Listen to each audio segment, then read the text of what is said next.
feel I should be the one that does it. But yeah, that conversation definitely needs to happen just to kind of clear up the air and just voice yourself. And it's not a right and wrong. It's a I'm just voicing myself and not having to feel like I have to have the last word. No, like don't go in with that negative, like already attack mode. It has to be more flow, more calm, more peaceful. And yeah, just pay attention for it to when it starts to escalate. So just be like, hey, okay, like, let's take a break, or let's continue the conversation another day, or hey, we're starting to get upset. Let's take a deep breath. And oh, I love the deep breath. I take a deep breath for everything. If I'm having any type of like thoughts, negative thoughts, I feel like if I inhale and exhale, I just took it out of my body. So I always will be like,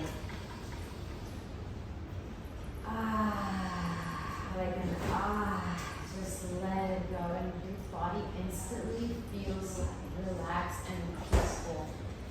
I know it's hard to get another person to do that who's not into that. Yeah. I was gonna say, like, it flows more gracefully when it's like two people who, you know, are like doing counseling together, who are in a certain like environment.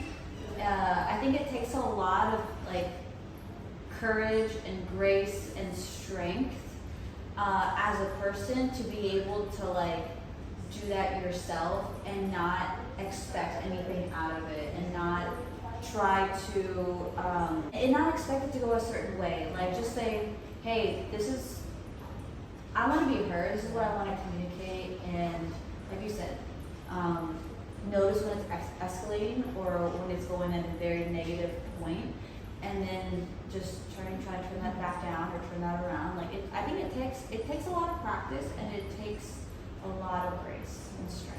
Yeah. And also being able to give them their space to speak and your space to speak, because that can be hard. It's easy to just throw all the shit at them and then This is what you did. Yeah. Which, like, now thinking on that point, I did a situation like that at my job when I left. Like, I let them have it. I let them know everything that was going wrong and everything, and then I was like, peace, bye. Blocked everybody. Yeah. It's so easy. It's so easy to not hear it. Yeah. And so I've thought of that situation a lot, where I'm like, you know, I could be the bigger person and just maybe not go over there, but I could say, hey, like, I'm sorry I approached this way. This is how I felt. This is how my daughter. And just be like, you know, like, this is how I felt and this is how I feel. Like, let's end it in peace. And whether that person accepts it or not, that's not on you. I've also heard where you can just, if the situation where that other person is too completely gone and you just don't want to do it, write a letter, burn it. It's out there. You said it out, you set your intention, you forgave, you released it, you spoke it out, you said it, and you already did it. And it still serves the same purpose. Yeah. For myself, in my situation with my father, it's like, I don't want to speak to him right now. I don't want to see him. I forgive him. I still feel like I have to forgive a little more, but I feel like I wrote my letter, and that was it. That sense of peace. Like I said what I needed to say. And that's good. That's good enough, and that is also healing. Yeah. It's funny that you say that, because so after my 3-year relationship, like I said, I went into this relationship that I had no business going into. It was very vulnerable. It just kind of happened. And when I came down here, we were still dating, and we were writing letters. And to the last couple weeks of our relationship, it was like super rocky. We were kind of getting into like arguments and like disagreements and stuff like that, and you know, but we were still writing letters to each other, and I had written like maybe 1 or 2 letters that I had towards the end of our relationship, like, you know, last couple of days, that I was going to mail, because for some reason it's just so much easier writing a letter to someone, and for me personally, and telling them how I feel versus like conversation, because then I can think about what I want to say. I don't feel like I have less of a chance of being rude or mean. I get to say what I mean and mean what I say, and try to come from like a really good place. And so writing letters is super easy, and so I even like one or two letters that I never mailed for the last couple days of a relationship, and I think that's a good idea of just like burning it. And I'm really glad I never mailed them. Like, I'm really glad I never mailed them, because I think there was a couple things in there that like could have made me feel like attacked or something like that. And I don't want to be that person either. It was, you know, how I felt, and it was like my truth, but at the same time, like to what extent? Yeah. So I think that's really good. Yeah, it's always good and healing. I guess, but so communication is important, and if you can get past those barriers of like, I don't want to say this, like, just say it, say it, express yourself, and also with balance, because then you can have that person that's always like just likes to tell people their stuff, but they don't want to like. Oh my gosh. They don't want to take the advice. They don't want to like hear it, what you have to say. They just want to vent all the time. Yeah. So it's just like, everything's a balance, basically. Yeah. So being able to speak your truth without being like you're just negative, you're just trying to, it has to be with the balance, with control, like speak your truth peacefully. Yeah. There it is. Speak your truth peacefully. Communication is such a skill. It's like, because you have to learn what you want to say, how you want to say it, and in what way you want to say it. The tone, the body language, the eyes, all that matters. It's such an art. It's such an art communicating. And if you can like refine that skill and be able to communicate properly to like different audiences in different ways, like you're like, I don't want to say you're a master because you're not, but like you got You're mastering it. You're mastering it, and it's such a skill. It's really good when you can master that, because it's everything. It really is. Like even me and my daughter, sometimes like I'll say something, she'll be like, or even I'll be like, well, I'll respond ugly because her tone was a bit off, and it sounds like she's attacking me, and so I'll respond with like an attitude, and then she'll be like, and then I look at her face, and her face is like smiling, like she's having fun, and I reacted because the tone was off, and it's like communication is fucking everything. It's funny though, because like some people like they don't understand, like so like guys are, like I said, guys are very black and white usually. So like they don't pick up on the tone, they don't pick up on the body language, and so like when they use a certain tone or they don't use a certain tone, like why aren't you excited, or like why don't you miss me, or like little things like that, they're like, I do, or like we'll show it. Like when they say, oh, you want me to come, sure, like sure, it's like, well, I'm gonna stay home. You sound like you don't want it. I see that. Sure. I love it. Sure. Yeah. All right. Yeah, because it's also so easy to kind of keep to yourself. But again, if there's no communication, everything can go wrong. Everything. So like even with my daughter, like I said, we're kind of married.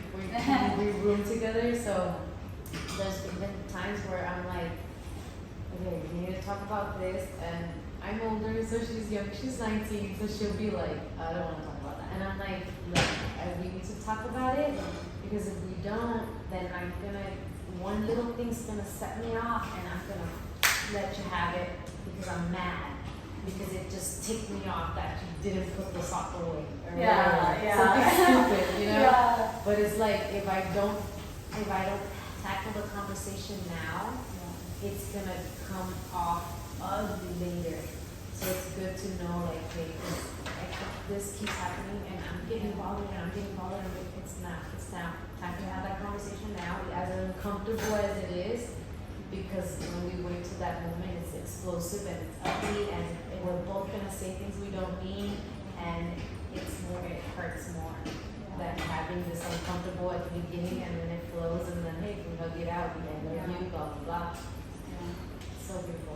I think the being a parent is so beautiful because like it's so much different than having a spouse. But, like in those moments, it's like I have to speak to my child like a certain way. Like I have to act a certain way because if I don't, like they're going to internalize it, or because like you're building a person. You're building a person, and you're trying to help them create themselves to be a better person, or whatever. I joke with my friend Axa that we need to become parents because yeah. Well, just because you learn so much, like you learn so much about yourself, you learn so much about other people, and like how to communicate, and like in what way, and like you just learn so much. So you kind of just like having a child just slingshots you into just like having like playing certain roles and then learning about yourself, and it's an opportunity. Yeah, but also when you do it when you're not ready, which you're never ready for a child. Let me just tell you that right now. You're never ready. But also when you haven't not mastered, but mastered yourself and you're in control, then you bring up fucked up kids, because fucked up parents have fucked up kids. Yeah. So it could be complicated, but yeah, definitely when you have a child, it wakes you up, like boom, like get up, like it's time to act, it's time to like fix your shit, like it's now, like so children are always a blessing in disguise. Like I need a kid. It's beautiful, and I always like when a baby comes, whether most of us are accidental. It's always like a blessing in disguise. You either needed that baby to center you, or to propel you back into what you needed to go towards, or give you purpose.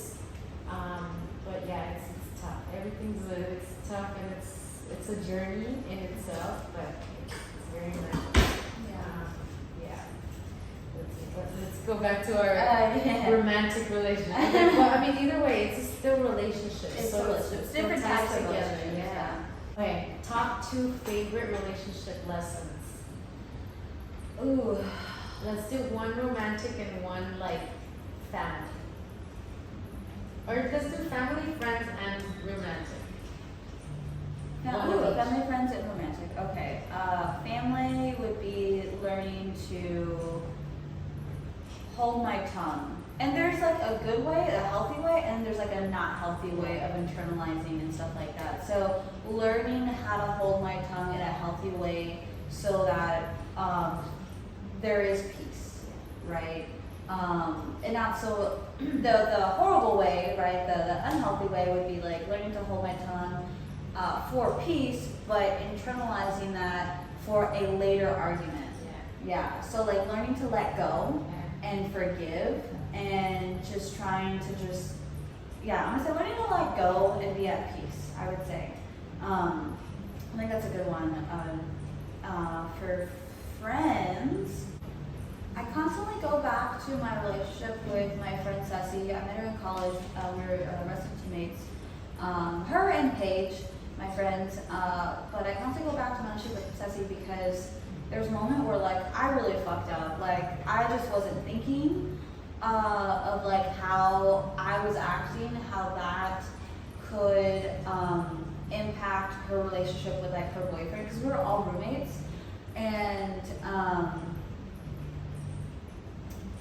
I wasn't thinking, like I didn't have any bad intentions. I was just doing me, but I didn't realize like how like me doing me, how that could be like misinterpreted, or how that could look in someone else's eyes. And so I would think in that case, in that relationship, it would be to be more mindful of like how I act and how that could be perceived, right? And again, there's like that unhealthy and healthy way of like, unhealthy way would be in society, right, we want to be perceived a certain way, so we wear a mask. That is not mindfulness. That's just wanting to wear a mask so that you can look, so you can fit in, so that you can look like you're kind, so that you can look like you care about people. In this case, it was more so like, I need to be more mindful so that I don't hurt my friends, so that I don't be perceived as like I'm intentionally trying to hurt them. I want to be considered a good person because I know I'm a good person, so I need to be mindful of like how a good person would act, and what they would say, and yeah. So I would say that for friends, and then for family, trust yourself. Trust yourself. I still struggle with that. In my 3-year relationship, and in my other previous relationships too, like I feel like I didn't trust my intuition, and I knew like that voice in the back of your head, that gut feeling, like it's always there, it's always right, and like, but you don't. For me, I don't know if I can speak for other people, but for me, like I don't trust myself because I never know. Like I want to make sure that what I'm feeling and what I'm thinking is right, at the expense of more time with that person, more time lost, at the expense of more arguments, at the expense of loss of self because I'm becoming this ugly person, because I'm projecting, and so I know I need to trust my intuition more and trust myself more, because I'm all that I have. At the end of the day, like I'm all that I have, and that is a form of self-love. Yeah, that's a good lesson. I guess for like thinking back on you said on the family one, where you're saying you speak up, but no one do not speak up. So that is definitely a tough one, because family can be, oh my gosh. So yeah, and so there where you have to decide, like, okay, whatever they say to your mother, my mother is here on her journey and she wants to win at all costs, and my piece is just gonna be like, just let it go, like there's no point, like why do I need to say the last? I don't need to have the last word, and just being okay with that. Yeah. That's one. But if it comes to the point where it's constant and you're always holding your tongue, that's when it becomes unhealthy. And so for me personally, was just need to separate completely. But mine was a little like extra, like toxic, like it's like almost killing each other kind of toxic, you know? Like, so I mean, you I guess to pick and choose when it's like appropriate. Yeah, you choose your battles, and that just takes practice. Like I feel like your tongue is hard. Yeah, I have. Like, oh, I had to feel good moment. I love you. Yeah, like I want to keep my peace. No, for the longest time, like growing up, like I felt like I was walking on eggshells because I could be seen, but I shouldn't be heard, because my mom was working a lot trying to support 4 kids, and so like I didn't want to wake her up from her nap, or she probably had a tough day, so I don't want to give her more drama and stuff like that. So I was trying to be the good kid and be less problematic, and I would just do my thing, and that's where I found like solace in just going outside, because I was able to express myself in a certain way and just run and be like a little dirty little kid, and I loved it, and that's why like I'm just like so physical, and but I felt like I was walking on eggshells for such a long time that when I grew into a teen and then slowly into an adult, like that's when we started having problems, because I was becoming my own person, and I was getting to understand like, whoa, like this isn't right. Like I shouldn't feel like I don't agree with how we are and how our relationship is, and this is not what I want. I want more. And so like then we started having arguments, and then we started having yelling battles, and then we would be hurtful towards each other, and then So when I had gotten a scholarship for wrestling, like it wasn't the best choice for me financially, because I didn't know anything about how it was gonna go down in college, and so my first few years, like I really messed up. But I found it a way out. Like I just have to go. Like I have to be on my own. I have to experience life on my own. I have to just figure shit out. And so we slowly, as we had that time away, like we slowly started mending our relationship, because it was like, I miss you.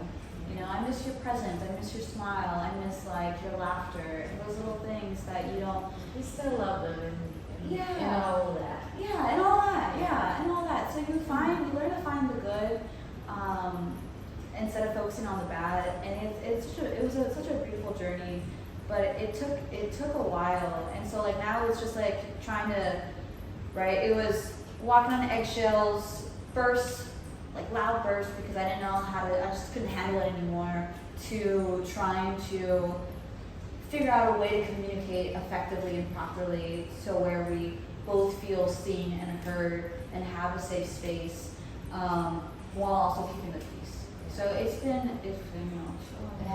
long time. Yeah. Yeah, that's a tough one. So what do you find difficult in the dating scene at the moment? Here we go. I would say like I hate how sexual like it automatically is. Like it's just like you go on a date.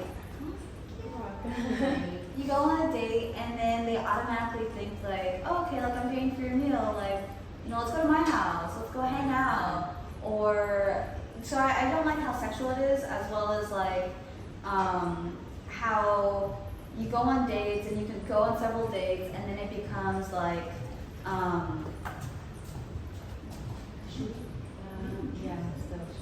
Go ahead. This is Maggie, everyone. Good to meet you. This is my husband. You want this seat, Maggie? You can just put it on this side. Okay. And how like you go on these dates and then it's kind of just like on the surface stuff. Like you just want to get like deep and like you want to get to know. Like I love learning how messy people are. Like let me see your shit. Like I just want to see how messy you are. Whether it's like how messy your car is, how your house is, or like you know what your your thoughts. You know, your intrusive thoughts. Like I love to see that, because then it shows vulnerability. And I think people nowadays don't want to be vulnerable, and they just want to have just this mask that I just don't like. Yeah. You know, so the mess will show you what people's like okay, a yard, immediately you can tell what somebody's life is, like immediately. And I'm like, my yard is saying not some good stuff right now. It's hot outside. You can have brown grass. Like right now, like my house, when I come into my home, I love to have a clean house. Like, oh, I just love it. Like that makes my day. Like I just completely adore walking in and it's clean, and I'm just like, yes, like I love your it. space. But my yard.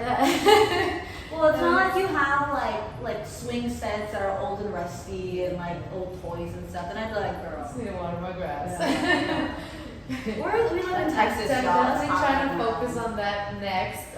But yeah, having to add to more of my shit that I already do. Yeah. I'm like, where can I fucking add this? There's not that many hours. Like there's not. I'm already waking up at 4 a.m. Like I'm like, where do I fit this? Yeah. And at this point, it's like, okay, I have children, child labor available. But yeah, it just becomes extra work, like having to make watching them and they're not doing it and they're like watering one spot and on the phone. So it's just like, just forget it. Just let my grass grow. Yeah. It's difficult in the dating scene for me at my moment now has been that I'm so in my masculine energy, and not that so when a masculine and a feminine, it's always masculine and feminine energy. Like whether you're gay, bisexual, like there's always one that's more masculine and one more feminine. So that's how it attracts, right? So because I've been in my masculine for so long, because I have to pay the bills, I have to be the hey, you can't do this to my kids. I have to be the provider. I have to be the protector of my home. It becomes difficult to find the balance of the feminine, like I was telling you earlier. And so I've been attracting some very feminine males. Ooh. But I'm like, no. That's not what you want. I want a man, you know? Yeah. And so it's been really like complicated to be like, damn, this man has everything. Like he's sexy, he's like manly, like he looks manly, but has very feminine features. And I'm just like, right. If you do more manscaped than me, it's like we got a problem. Yeah. If your butt is bigger than mine. And I mean, so this is okay and a lot with other. I mean, for me personally, I don't want that. But it's not like it's a bad thing for other people. Like there's women that like to be the dominant one, and I feel like for me in my case, I'm ready whenever this masculine shows me like, hey, like I'm ready to take over, like babe, move aside, like let me not get down, but move aside. I'll move aside. I'm ready to. I want to relax. You know, I want to relax. I want my man to handle shit. I want to be by his side. I want to like. I don't want to. I'm not coming down completely. Like I'm not like we're gonna fucking move together. You know what I mean? Yeah. Like, and so I guess for me right now in the dating scene, my energy is so. What do you call it? Intimidating. So I find it difficult for men to approach me even or to try anything because I am so I'm dominant, right? So I guess dominant in the way I talk, dominant in the way I carry myself. Like I'm very secure. I'm very secure right now with myself that it's become difficult to attract the right male to approach me even. So well, I think nowadays, just males are very feminine, and like if they see that you can provide for yourself, they automatically think, well, I can't provide anything for you. It's just like no, like give me, you know, the goes back to 5 love languages, right? Like learn my love language, like give me some words of affirmation, or just give me some quality time, or like let me know that you got the bill, or like just little things like that, where it's just like I got you, like you don't need to be in that space anymore. I will let you, like that is the ideal for me. Communication. Yeah. Like if they would just tell you that. Yeah. Okay, thanks babe. Take over. Yeah. Alright. Yeah. Good. Yes. So I guess that's my like Those are good ones. Bad one. Yeah. Yeah. So like masculine and intimidating. Yeah. And that's just because you haven't found the right person. The right person hasn't approached you. Yeah. Yeah. So it's just a waiting game. Because that's how I feel. Just also like I guess having to, because in the past I feel like I've always settled like for something. Like it's got like 9 things out of 10, but they're very feminine, like feminine features, and I'm like, am I okay with this? Like, am I like, because I'm like okay, maybe this could work, but then I'm like, but am I settling because I feel like there's no person out there, and this maybe is. I'm like, you know what? I'm not doing this anymore because I feel like I've put a lot of things aside in previous relationships because they had all the other things except for this. Like, okay, looks for me for a long time were like, it doesn't matter. The looks don't matter. Like I mean, they have to be some sort of okay. Yeah, physical attraction. But it not to the point like now I feel like no, now I'm gonna be full on like, and people want to call it picky, go ahead. But to me, it's like I know what I want, and I'm not settling anymore. Like I'm going for what I want, and I'm patient enough to know that the universe, there's so many people in this world that there's somebody out there for me, and I'm ready to be patient. And when that one comes in, I'm ready. Right now, I'm gonna focus on this other part of my journey, and when that comes, I'm here. Yeah. Yeah. So when you picture your happily ever after, what does that look like? Happily ever Let's after. go back to Disney 5. Ooh. Disney. You know, I watch too many Disney movies. Oh yeah. All right. Happily ever after. I think what you said was really huge. Like, someone who can allow me to rest in my feminine, because I noticed that during that time, that 6-month time where I wasn't dating anyone, and I was just being me. Not only was I more productive, I was like planning. I was doing Zoom calls. I was doing like this like not certification, but like a course, I was doing like a workshop.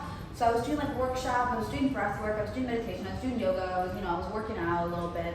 But I was also dancing more. I was doing like feminine things where I was dancing more. I was singing more, and I would love. Sing, Brenda? I like to sing. I like to sing.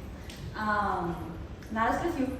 We need to do karaoke. Yeah. Oh, we should do a karaoke. Yeah, So that's fun. fun. But I do like some Disney songs, so. Yeah, I love Disney. I love Let's do Disney. it. Love it. But I would ideally, like, I would love someone who would let me rest in my feminine, to where I actually have these like dancing fans. I don't know what they're called, but they're like fans that have like cloth, and so like in the wind, like they look so pretty. It's so blue and white, and those are my favorite. But I would love someone who would allow me to rest in my feminine, who like I would feel supported and secured in them and within myself, and who's someone who's like motivating, and would say, if I were to tell someone like, I don't trust myself, I don't trust my intuition, like they'd be like, why would you say that? Like, I'm gonna stop you right there. Why would you say that about yourself? Like, you should trust yourself. These are the ways you can, work to trust yourself. And like someone who's wise. This is why I like older men. But someone better at communicating. they're better at communicating. They've been through it. Yeah, they've been through it. They know. Someone who is who can support me, motivate me. Someone who can allow me to rest in my feminine. Someone who can like love me unconditionally and my ugly. I think that's a huge thing, because there's moments in my relationship where I just want to be ugly. Like maybe it's my time of the month, or like I'm just so stressed out, or like I just got a lot of stuff going on in my head, and I just want to be ugly. Like I want to, wear disgusting things, baggy things. I don't want to do my makeup. I don't want to. Maybe I want to be mean. Like it's such a low like energy. Like I'm just mean, or like I just don't want you to touch me. Like I want them to figure out a way to like either give me my space and be okay with that, or like love me in my ugly. Like they're just slowly like throwing snacks at me, like leaving me alone. Things like that, little cute things like that. And I'm like, okay, like I get it. Yeah. Someone who can like spend quality time with me, even if it's just like you're, like what we're doing. Like maybe you're doing work on your laptop, and I'm just on my phone, and we just joke every now and then. We show each other videos. I love reading, especially at night. Someone who like wouldn't mind me reading to them, and we have little things like that where we enjoy little activities, hiking and such, working out. Someone who's kind and patient, and just loving, just always trying to come from a place of love. Yeah, I love that. That sounds beautiful. Yeah. So that's definitely a way how I manifest, right? I have this thing that I call build a man or build a woman, like Put all these qualities in a there. box. So I literally write it out, exactly every quality I want in this person to have, right? Mm-hmm. And just send out your wish to the universe and let it go. So when it arrives, I'll let you know. Still building. It's Still still building. being created, because I added so many things to it that it's being created. But knowing what you want is important, because then when you don't know what you want, the universe is gonna send you whatever, and then you have to realize, oh, I don't like that. Oh, I don't like this. So it's always good to have where you like, know exactly what you want, you know what you're looking for, you know what you don't want, and send it out to the universe, and just know that it's your wish is being granted and it's over there being made. But also Do you put those qualities in a box? You burn them? I literally on my journal just write okay. it down.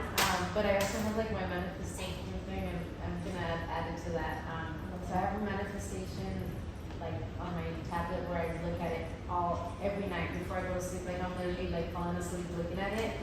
And that's just like, those are the best times to manifest, when you first wake up and when you're ready going to sleep, because the wavelength, like I can't remember which one is it, beta or the, I don't, yeah, so it's kind of like in that moment of where you're falling asleep or where you're waking up, that's the best times to manifest. So I always like, I'm looking through and I'm literally like looking at my yoga studio, whatever, looking at whatever the manifestation is, like I'm there looking at it, my home, my everything, just picturing it, and like, it's just like a way of keeping it subconsciously in your mind still, like it's still something, your goal that you're going for, you're gonna manifest it eventually, because you constantly like, that's where I want to, like, you're not forgetting, you're not letting yourself forget where you wanna go, where you wanna be, and so it's what I use for manifesting. But, I love that. I was gonna mention too, like you mentioned earlier that when you have these thoughts, like you say, you know, you voice out like, no, we're not doing that, or like, no, we're not dealing with this fear. I think there's maybe certain situations, or maybe just everyone's different, but I think it matters how often you tell these, like, okay, so what I'm thinking is like, you're constantly thinking about these thoughts, and they're constantly flowing in and out of your brain, in and out of your brain. But sometimes it's not enough to just like in your head say like no, or just try to change the narrative. Sometimes you have to voice it out to get, you know, I don't even know, like the frequency out there, or like get it. So instead of just thinking it, say it out loud. Say it out loud, right? And you can say it out loud to yourself. It's more powerful. Yeah, you can say it out loud to yourself. You can talk about it to someone. You can write it in a journal. And I think that I definitely have those moments in cars where I'm just like, no, like we're not doing that. Or like, no, like we're not going to text them. Like, no, we're not going to do that. And oh yeah, we're not gonna text him. Yeah, we're not gonna text him. We're not text him. Like, you don't even like him. You're not gonna text him. Yeah. But I think that is super helpful. So I like that. Build a man. Build a man. I'm gonna do that. Yeah. Start building your man. You already basically said a lot of the qualities. Yeah. Just write it down. Yeah. Send it out to the universe. Put it in a little box. Yeah. We bury it. And then put the date that you started it. If you could go back to your younger self, what relationship advice would you give yourself? I constantly, maybe not as much anymore, but I used to write to myself a lot when I felt like I needed guidance and I need a parent figure. I would parent myself through writing. And that was super helpful to kind of help heal little me. I would go back and I would say trust yourself. I think that's a really huge one, because if you don't trust yourself, you don't really love yourself. If you don't trust yourself, like how can you trust anyone else? If you don't trust yourself, how do you expect to live the best life that you can, or live and be the best version of yourself if you don't trust yourself? So I think trusting yourself, trust your decisions, trust your voice, I think is a huge one. Constantly, and it goes back to me tiptoeing, right? Tiptoeing and stepping on the eggshells with my mother. Like, constantly, I wouldn't voice what I truly wanted to say because I was afraid of the reaction that I would get. So it goes back into why I like writing more, like writing letters to communicate. Because of that reason, I get to really think about what I want to say and how I want to say it. So I would say trust yourself wholeheartedly, and in that you're going to love yourself. You're going to learn how to love others, and yeah, live and be the best version of yourself. I love it. Yeah, that's beautiful. What would you say? To myself, I would say learn to love yourself. That's the answer. That's the key. And I would say by just just focusing on you and loving yourself, everything else is gonna come effortlessly to you. Confirmation from my dogs. Yes, amen. Amen to that. Yes, like I've thought of that many times before. Like, what would I tell myself? Like, going back as a child, like going through another one, it would be like, sex is not love. Like, that's not love. So I guess for me, growing up in that childhood that I had, I learned to identify sex with love. So I only got affection when somebody was trying to, molest me or touch me or something like that. So it was like, I learned that that was love. And so from then on, it was like every time I would try to show affection, it was in a form of sex. And so that just took me on so many errors, so many things that just kind of constantly, I'm like, when I finally figured it out, it's been so many trial and errors, but there were still lessons, and there was still like just learning that sex is not love. Like, it's not all about sex. Like, love it's everything. It's like, it's sex, it's communication, it's affection, it's intimacy, it's just so many things. And so just to remind myself at that moment as a child that just love myself, just love you, and you're gonna be okay. Just love you. Ultimately, anything that you want for yourself, and have boundaries, right? So, that's too many lessons that I can tell myself. Calm down. One lesson. What is the one that I would say? Love yourself, basically. Yeah. Just love yourself. I love that. Because when you love yourself, you value yourself, and so you don't go looking for love in different areas. I can definitely relate to that too, because we talked about this last time. Like, I also, and as a woman too, you're like sexualized at a very young age, and so sometimes you associate, like, if someone's not giving me attention, like, I'm worthless.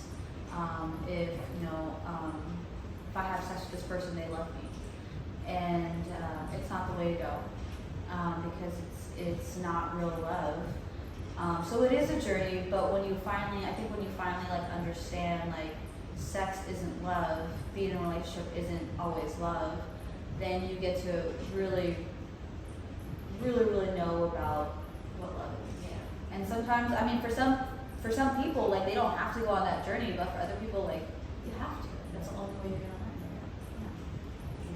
That's a hard one, because it's like, sometimes you can learn by watching somebody, that guy fell in the hole, I'm gonna go around. Yeah. But sometimes, and I'm gonna say I was that person, I'd be like, he fell in the hole, but I don't think I'll fall. Right? And I'm gonna see for myself. There I am, trying to come out of the hole. Yeah. Oh my God, yeah, for sure. So I guess everyone's at their own journey. Mm-hmm. And That's so funny. I keep having to tell myself that everyone's at their own journey, at their own pace, and knowing when it's time to say something, and when it's like, okay, they're like, or you maybe have already voiced something, and then it's like, okay, let them figure it out. Like, not in a hateful way, but in a, let them do the journey, right? So, yeah, because for me, I'm super stubborn, and maybe because I'm also like in my masculine too. But like, if you tell me I can't do something, I'm gonna do it. I'm gonna do it. Yeah, I'm gonna do it. I'm gonna do it great. I'm gonna fall in that hole very awesomely. Yeah. Yeah, that's me too. Yeah, that's the problem. Yeah, that's crazy. Well, Brenda, thank you for coming here today. It was. Yes. So many different relationships. Have you made your podcast name, or where's that? Because she has a podcast too. She's starting it out. So yes, I am. So we have our first episode. It's on Podbean right now. But I was sick for 2 weeks, and I was waiting a week for my photo, and then I was sick 2 weeks after that. So this week I'm just getting back into my routine. So I haven't uploaded it onto the podcast app yet. I will probably do it by the end of this week. It's oh my gosh, I totally So forgot. stay tuned. Yes. Stay tuned. Reclaiming magic. Reclaiming magic, and the magic is you. The magic is you. The magic is you too, Maggie. Magic is you. Yes. Yes.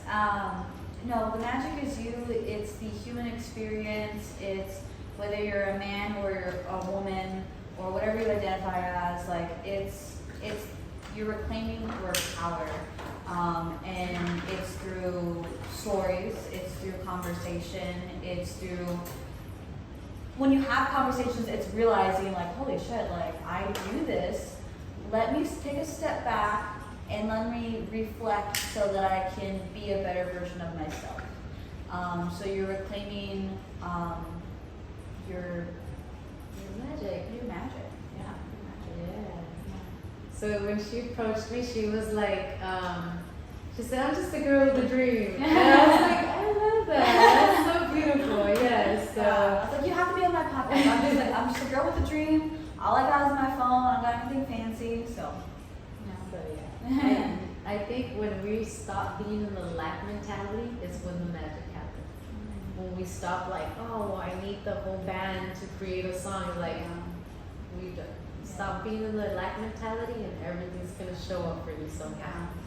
That's the magic. That's the magic. That's the magic. That's the magic. Yay. I need to get a theme song. Okay, well thanks guys, and also don't forget to follow on my socials. So I do have quite a few. You guys can follow Brenda on her Instagram, and what is it? It's Brend_. Brend_. So yeah. 3 H's. 3 Brend. Yeah, so feel free to follow guys and stay tuned for her podcast as well. Thank you. Bye. Thank you.